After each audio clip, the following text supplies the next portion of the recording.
Main things that you guys need to remember when slipping is that you're trying to avoid the punch by moving your head off the center line. What a lot of people often do is they overslip, they compromise their structure, their balance, and they end up in a bad position. So that makes it hard for them to counter. It also makes it easy for their opponent to maybe turn and face them and start attacking them. So you want to make sure that when you slip, remember the glove is this big. You don't want to overslip to the point that over here. You just want to move enough to get your head off the line. So I'm going to go through a few things. Your knees must be bent when slipping. If you're slipping and you're up here, you're not in a good position. You can feel the pressure on your back. Your hips can't twist properly. Bend your knees in your proper boxing stance. So when you slip, you can get that good rotation with your hips and your torso. Your eyes should be forward and your chin must still be down. You don't want to be slipping with your chin up in the air like that. You want to be slipping like this, chin down, eyes forward. If your eyes are not forward on your opponent, you can't see what's coming towards you, you're not Spider-Man. You haven't got spidey reflexes, spidey senses. You need to see what you're slipping in order to avoid the punch. Also, another tip that I'm going to give you guys, a bonus tip, is try to roll your shoulders towards your knees. So it's like, imagine your shoulders trying to touch your opposite knee.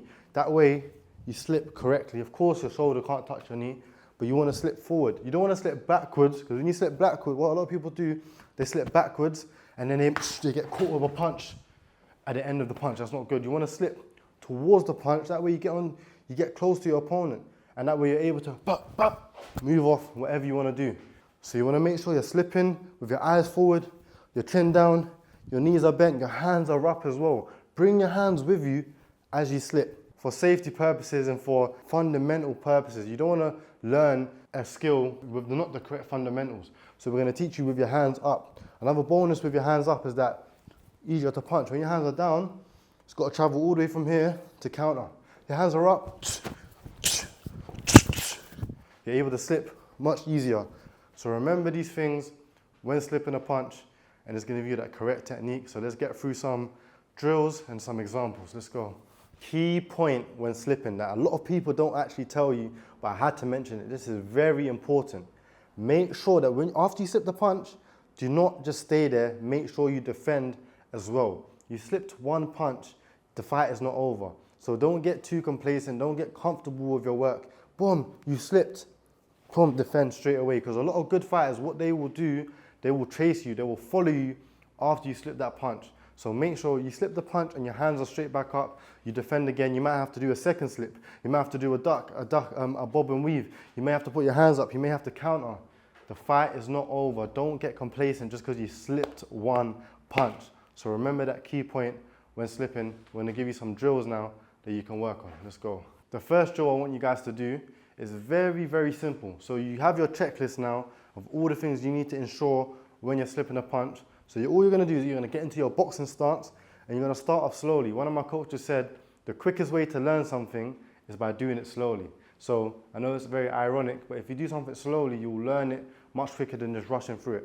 So you're going to make sure all the checklists, knees are bent, eyes are forward, chin's down, hands are up. And all you're going to do is you're going to visualize punches coming towards you and you're going to move your head offline, ensuring that you come back to the center. You're not going to and just stay there. You're going to slip, come back, slip, come back. You might want to slip two punches. 1, 2, 2, 2, like that. Whichever direction you go. So you can move around a little bit.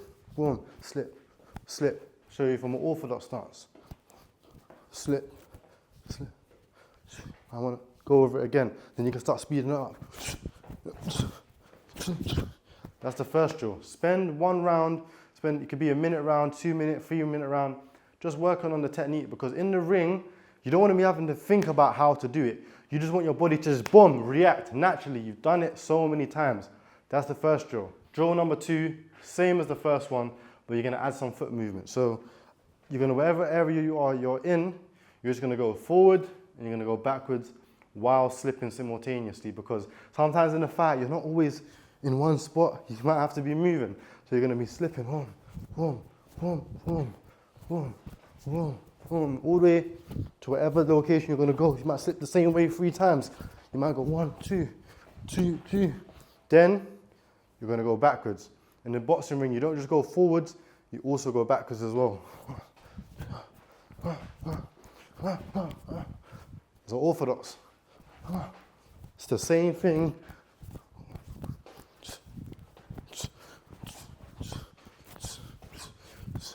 So that's the second drill. You're going to be going forwards, you're going to be going backwards while slipping. All right, this third drill now, you're going to need a partner with you. So whether it's someone at your gym, a friend, it doesn't matter. All you're going to be doing is, this is not sparring, but you both put your gloves on. So you're simulating the spar, you're simulating the fight situation, and they're going to be in their stance, you're going to be in your stance. We're going to start off slowly, we're going to start off simple. All they're going to throw is a jab, and you're going to slip their jab to the outside, to the outside of their jab. The reason you don't slip to the inside of the jabs, if Imran throws a slow jab towards my face, I slip to the inside and right in front of the power hand. So you want to avoid the power hand, something I didn't mention earlier. Whereas if I slip to the outside of his jab, I can attack him, and I can also move to a better angle and just follow up whatever, and I'm away from the power hand. Much better. Whether I'm an orthodox fighter, against an orthodox fighter, he throws a jab, I'm still able to do the same exact thing. But I'm a southpaw, so I'm going to be showing you from a southpaw stance. But you can do it from an orthodox stance, it doesn't matter. So cool. So all we're going to be doing now is just jabs. And then I might tell him, all right, change up the rhythm. Don't make it faster, just change up the rhythm so I have to react to it and I'm not catching the pattern. So you might.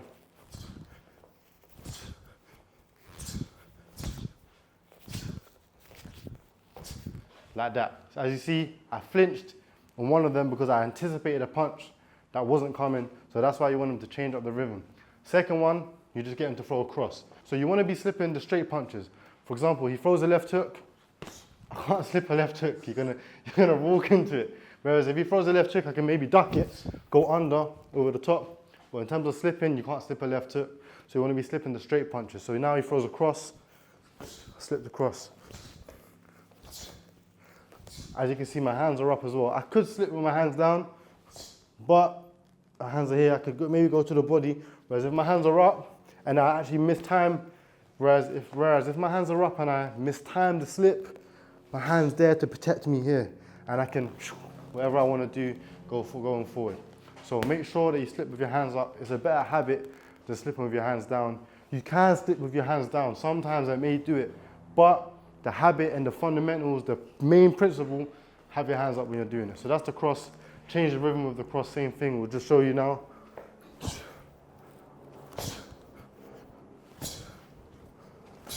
There we go. Now we're gonna do the jab cross. So you might want to slip the jab, then you slip the cross. So we're gonna do it like this. Perfect. The key to this now, as I said in the beginning, you don't want to overslip, because now if I overslip the jab, I can't come back in time. I'm going to get caught by the cross. So if you slip just enough to get away from the jab, you have enough time to come back to the cross. So I'll show you properly. Whereas if I overslip, I get caught because I don't have enough time to travel that distance. So do the same thing with the jab, do the same thing with the cross, do the same thing with the jab cross. Final one, you can do it while moving as well. So you're going to go back and forth with the jab. And then we're going to go forward with the jab. Do the same thing with the cross. Again, going backwards. Jab, cross, final one.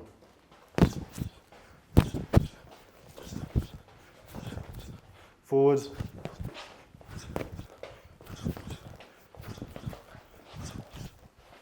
That is it. You can add some ducks, you can add some rolls.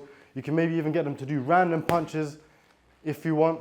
But these are the drills that I'm giving you for today. So make sure you guys work on it to improve your slipping. All of the greatest fighters have great head movement. That's why I decided to create this video on slipping. Look at Floyd Mayweather, look at Pernell Whitaker, look at Canelo Alvarez. They all move their head in great ways to avoid the punches, and they all have different styles. So that's what I want you guys to take from this. Just because I have a slick style, a southpaw boxer, it doesn't mean that you can't apply this to your own boxing style. I'm giving you guys the script, I'm giving you guys the blueprint. Now it's for you guys to implement it. Look at Mike Tyson. Mike Tyson slips punches extremely well, and he's a short, stocky heavyweight whereas I'm a slick, lighter southpaw. So I'm still able to use that same skill, but just apply it in a different way. So that's what you guys need to be doing in your training. Whenever I give you some sort of information, some sort of skill, chest technique, just apply it to your own boxing. If you learn something in the gym from your coach, your coach may teach 5 boxers how to do the same thing, but you all won't execute it the same way because you're all individuals, you all got different attributes. That's what I want you guys to take from this video, as well as the actual skill of slipping. I always tell this to the people in my chest boxing program, that I'm giving you guys the skill, I'm giving you guys the building blocks. It's for you now to build that structure, to build that house, and everyone's gonna build a house a different way. And that's how you become a great fighter. Name the top 10, the pound for pound 10 this year. They all probably got a great jab, but they all throw it probably differently. Great fighters, but they all have different attributes. They all know how to do the same things, but they all apply it differently. Look at Inoue, he's slick, he's got a he's a power puncher, but look at Crawford.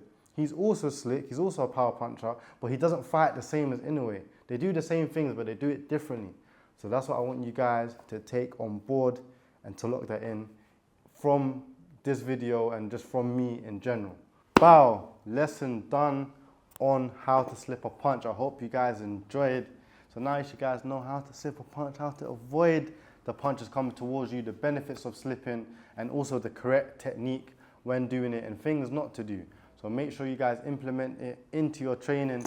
If you want to know how to slip and counter, so that's a separate video, comment down below. I will make a video on that. And for those of you that want me to teach you step by step how to win your next fight, how to dominate your sparring, I've got a chest boxing program that I will put down below so you can check it out. I'll put the link down below, you guys can check it out. See you guys in the next video. Let's get it.